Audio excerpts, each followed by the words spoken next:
मधु गहलोत जी नहीं है? श्री कमलेश्वर डोडियार जी।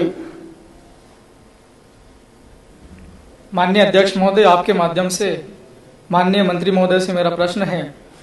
जनवरी 2018 से प्रश्न दिनांक तक रतलाम जिला कमलेश जी प्रश्न क्रमांक बोलकर आप बैठो, जिससे आपकी उपस्थिति हो जाए, फिर मंत्री जी उत्तर पटल पर रखने की घोषणा करेंगे, उसके बाद आप सप्लीमेंट्री करो। प्रश्न तो पूछ लो, पूरा प्रश्न पूछ लो। 147 है प्रश्न। हाँ ठीक है, आप बैठ जाइए। आप माननीय मंत्री जी। अध्यक्ष जी, उत्तर सभा पटल पर रख दिया गया। कमलेश्वर जी आप सप्लीमेंट्री करें। माननीय अध्यक्ष महोदय, जो मेरे को दिया है आंसर, उसमें सरल क्रमांक 5353 पर लिख के दिया है आमलीपाड़ा ग्राम पंचायत बाजना जनपद की आती। वहां अभी ग्राम पंचायत भवन बन रहा है और अभी केवल नींव खुदी गई, और मुझे लिख कर दिया कि पूरी पंचायत भवन बन चुका है और उसके पूर्णतः प्रमाण पत्र भी दे दिया है। माननीय अध्यक्ष महोदय, आपके माध्यम से माननीय मंत्री जी को कहना चाहता हूं कि ये गलत जवाब मिला मुझे। ये तो केवल मैंने पीछे पीछे लेटेस्ट देखा है, मैंने 2018 से जानकारी मांगी है, और मैं पूरा देखूंगा तो कितनी गलत जानकारी मुझे मिलेगी। माननीय मंत्री जी। माननीय अध्यक्ष जी, पहले तो मेरा आपसे निवेदन है कि ऑनलाइन सारी चीज़ें हैं, और इसलिए मैं सदन के सभी माननीय सदस्यों से प्रार्थना करता हूं, आपसे भी निवेदन करता हूं। 2018 से उन्हें जानकारियां मांगी हैं जो ऑनलाइन भी हैं और वो बाकायदा रिकॉर्ड में मौजूद भी है। जब मैं लोकसभा से आया हूं, हमारे यहाँ 3 साल की जानकारियाँ ली जाती हैं, लेकिन जो ऑनलाइन होती हैं वो तो कम से कम मुझे लगता है हमें देखना चाहिए। अगर उसमें गुणवत्ता हम चाहते हैं और वास्तव में कार्यों की प्रगति चाहते हैं और चीज़ों में सुधार चाहते हैं, तो हम स्पेसिफिक चीज़ों को कहें। जैसे उन्हें पंचायत भवन का उल्लेख किया, पर वो कहे कि मंत्री गलत जवाब दे रहा है, तो आपके पास माननीय सदस्य के पास अधिकार है, वो मेरे खिलाफ विशेष अधिकार आपके सामने ला सकते हैं। पर मुझे लगता है कि संसदीय परंपराओं में इन भाषा से बचना चाहिए। अगर उनको जांच करानी है तो वो कह सकते थे कि ये इसमें मुझे संदेह है, ये तो गलत जानकारी दी गई, और इसलिए मैंने जो उसके बावजूद भी 300-350 पन्ने का इनका उत्तर है। और मुझे लगता है कि कम से कम विधायक के कार्यालय में जब वो ऑनलाइन जो चीज़ें हम देख सकते हैं वो देखें, जो फील्ड पर आपको दिखती हैं आप उनको कर सकते हैं। कई बार हम आग्रह भी करते हैं विधानसभा के सचिवालय को कि ऐसे प्रश्नों को हम कैसे स्वीकार करते हैं, और मुझे लगता है कि जानकारी देने में कठिनाई नहीं है, लेकिन हम पूरे प्रशासन को, सरकार को सिर्फ इसी काम में लगा रहे हैं। मैं इस प्रश्न का उत्तर की संख्या बता रहा हूँ, 352 प्रश्न का ये उत्तर है। मुझे लगता है कि ये जो तरीके हैं इससे कहीं कोई फायदा नहीं है। हम अगर गुणवत्ता की दृष्टि से कोई चीज़ जानना चाहते हैं और सुधारना चाहते हैं तो निश्चित पूछना चाहिए। और इसलिए मैं माननीय सदस्य से कहूँगा, यदि उनको लगता है कि कहीं अधूरा काम है और जिसकी पूर्णता की बात कही गई है, बल्कि मैंने जो उनको उत्तर दिया था तब तक 3 काम पूर्ण होने के बाद भी भुगतान नहीं हुए थे। जब मैं अभी ब्रीफिंग दे रहा था तब तक मुझे स्थिति पता चली कि उन 3 कामों का भी भुगतान हो गया, और वो भी ठेकेदार के और सप्लायर के बीच के विवाद थे, उसमें सरकार का कोई लेना देना नहीं था।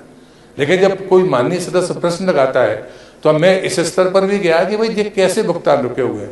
उन्होंने साफ कहा कि ये सप्लायर और उसके बीच के भुगतान थे, और मेरे प्रश्न देने समय अभी मैं उनको ये और कह रहा हूँ जो मैंने उनको लिख कर दिया था कि 3 भुगतान शेष थे, वो भी पूर्ण हो गए हैं, जब मैं यहाँ खड़े होकर सदन में उत्तर दे रहा हूँ। कमलेश्वर जी कोई सप्लीमेंट्री स्पेसिफिक हो तो करो, नहीं तो फिर वो 300 पेज थोड़े अध्ययन कर लो आप। माननीय अध्यक्ष महोदय, मेरा प्रश्न लगाने का केवल एक ही कारण था। अभी माननीय मंत्री जी ने कहा है कि ऑनलाइन सारी चीजें अवेलेबल हैं।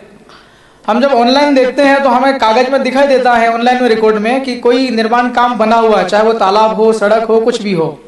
जब हमें शंका होती है कि जब हम फिजिकली जाकर देखते हैं तो वहां नहीं होता वो बना हुआ, इसलिए हम लोग प्रश्न लगाते हैं। हमने वो प्रश्न लगा तो प्रश्न लगाने में यहाँ विधानसभा के अंदर भी असत्य जानकारी मिली। मेरी सिर्फ नाराजगी इतनी है।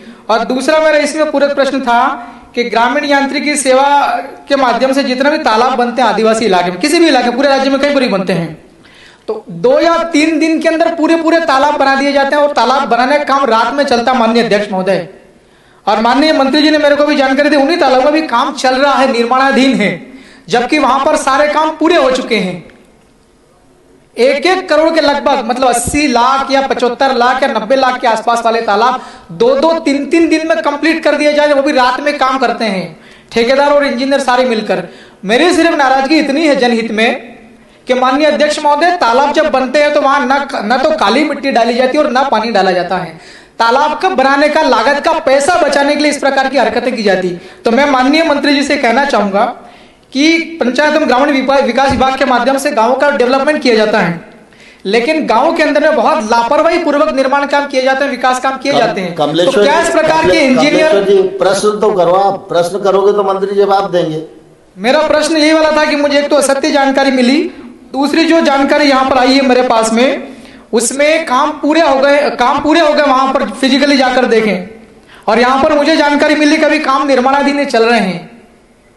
एक असत्य जानकारी, दूसरा क्वालिटी नहीं है, और जिन कामों का काम हुए ही नहीं है, मतलब सिर्फ कागज पर निर्माण काम हो चुके हैं और वाकई में जमीन पर जाकर देखें तो निर्माण काम नहीं हुए हैं।